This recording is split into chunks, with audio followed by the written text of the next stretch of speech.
Hi, welcome to the Digital Dias de los Muertos illustration project video, part 2. This is Mrs. McNulty, and I'll demonstrate the steps to finish creating this symmetrical festive skull using the Autodesk Sketchbook application. So when we left off in the last video, we were drawing the individual teeth. I was in Paintbrush, and I was in size 3.0. I was using the symmetry tool, and I was using a black line. Okay, so I'm going to pick up from there. So again, what I'm trying to do is draw the shapes that are closed. Okay, and you can use the shape next to it, or even in this case above it, as part of the shape. I could start here, kind of attached to that shape. Go up to that one. Just kind of following the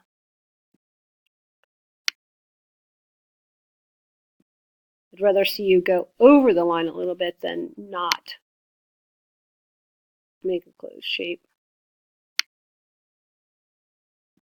I'm going to suggest that you don't try to fill these in. These shapes are getting a little small, especially back here. You could fill them in, but you have to use the zoom tool to zoom in. And teeth are white, so they look okay like that.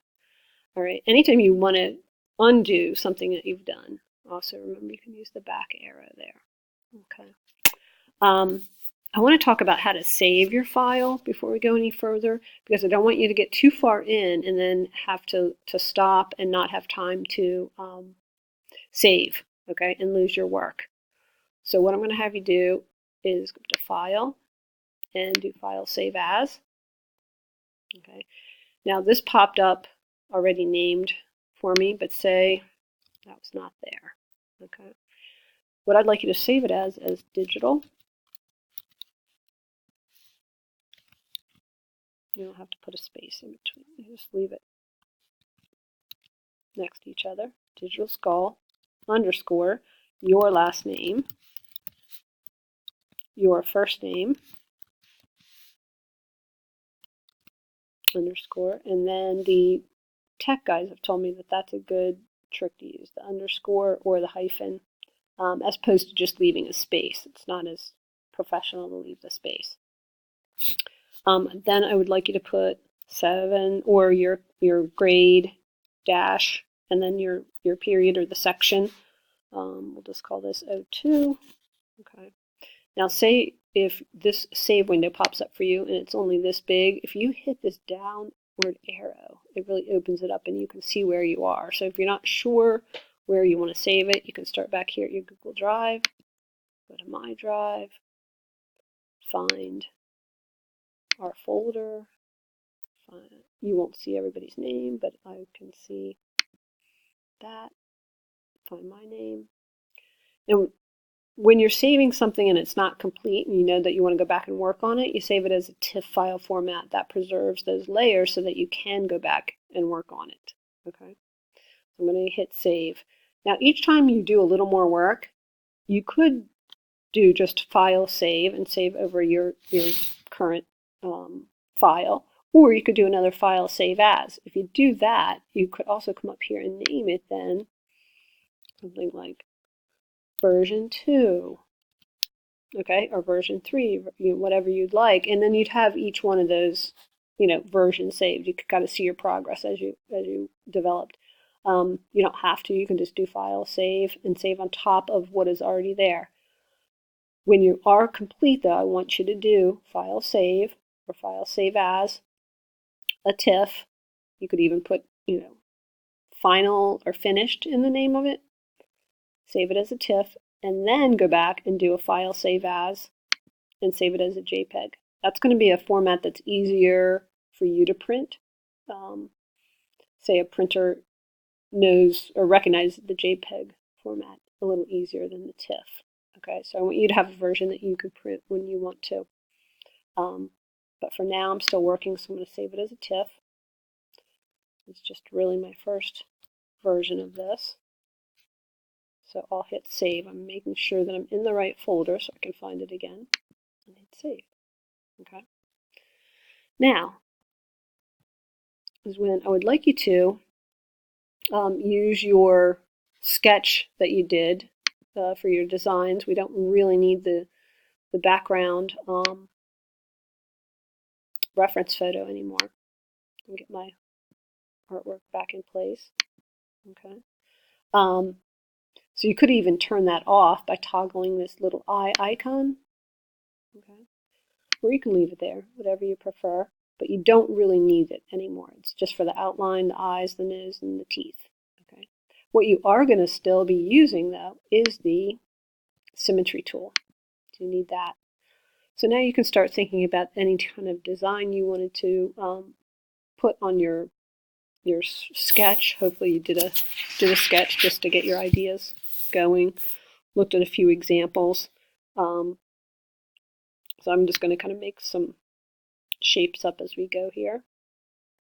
I'm going to say I'll do a cross. Okay, just again making sure that it the shape is closed and overlapped. Okay, before you let go. You could draw on either side. I guess I tend to draw on the right hand side and have it show up on the left. Maybe this time I want to put some kind of flower in. Okay. Just make sure each one of those shapes is big enough so that it's not too hard for you to fill in the color and that they're closed. Okay, so I'm using the actual middle of the flower as part of the shape. Okay. Say you could do just some kind of fancy shapes.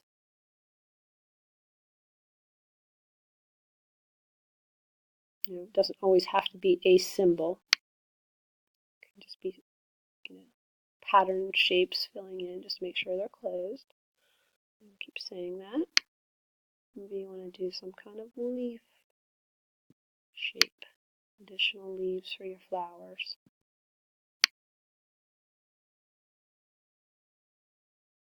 Take your time. If you feel like you'd rather zoom in, you can do that.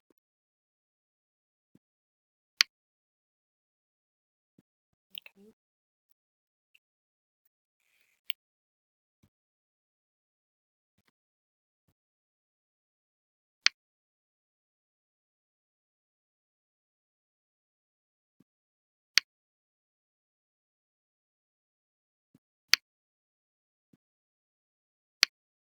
Again, it's okay to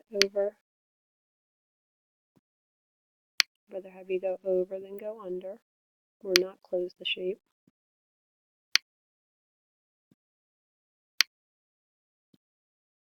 Okay. I think for now, I know that you're going to completely fill in your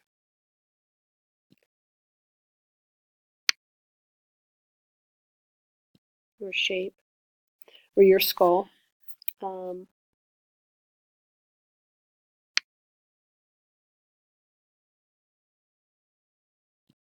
not going to draw too much longer so we can get to how to color. Okay.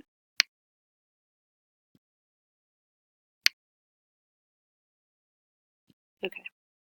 Let's stop right there, even though I would like you to fill in the whole, the skull with decoration. So let's go to how you color. So you go up to the toolbar.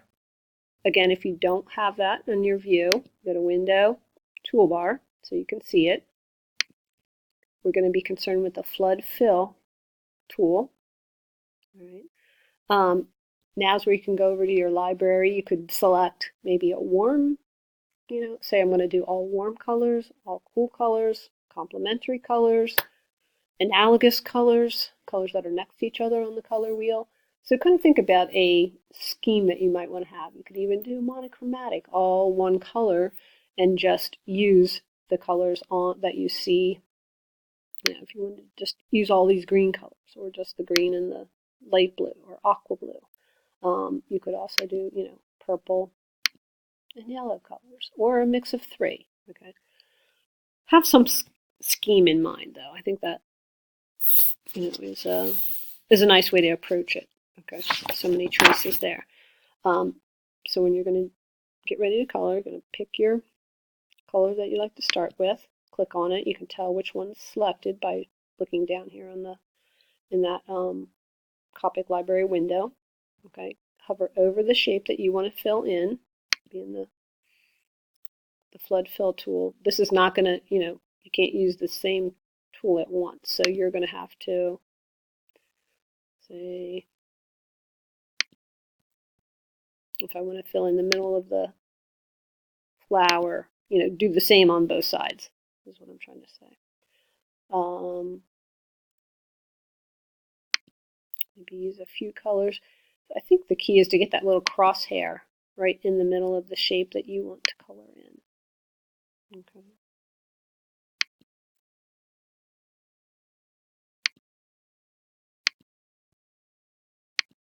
Oop. Now there, I hit the line instead of the shape. So what I can do is go back, make sure the crosshair is right in the middle, and I'll get the shape.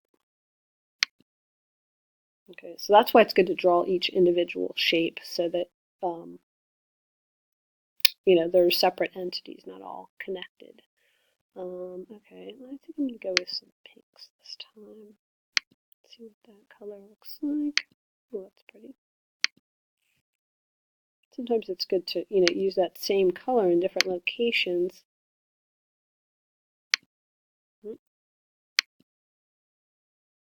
If the crosshair can't, I got it in there. Okay, if it can't fit in, then you use the zoom tool to zoom in.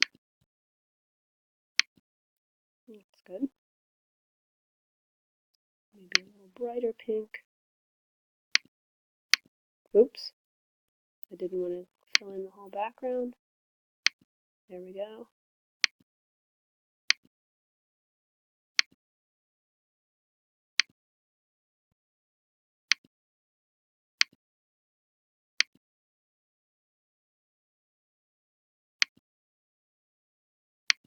Yep, I got the line that time. Let's say that's just a little too small to get into. So let's go to our zoom tool, blow it up a little bit, go back to our bucket. We're still in that pink color, and then you can fit the crosshair into that shape. Okay. Come back to this and kind of swipe down on your trackpad to pull it back down into view. Okay. What else do we need? Oh, this bright pink looks good. Okay.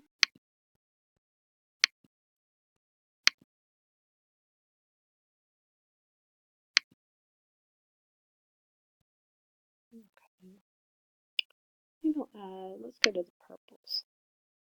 That color.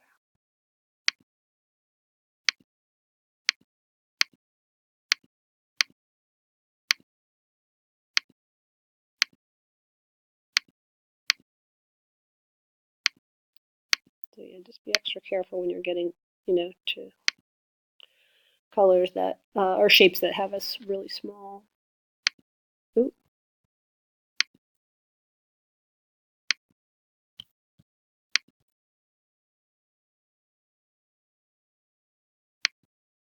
No, I guess I can't get that. I'm going to use the zoom tool to get into that one.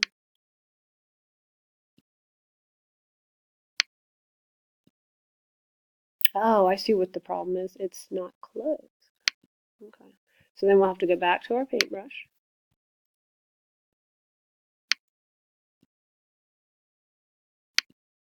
Go back to black.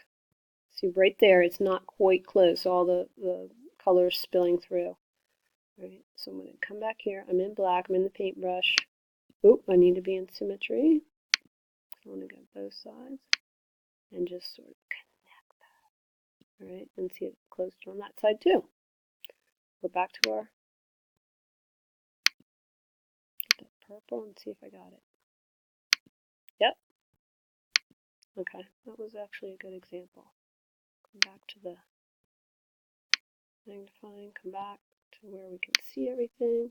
And I think you're going to be on your way. So again, if I just wanted to save this version, I would do File, Save As. I could say version, maybe it already changed that for me, version 2, version 3, and hit Save. Okay, we're already in that. Good, so I hope that helps, and enjoy, have fun, and let me see your work. Bye-bye.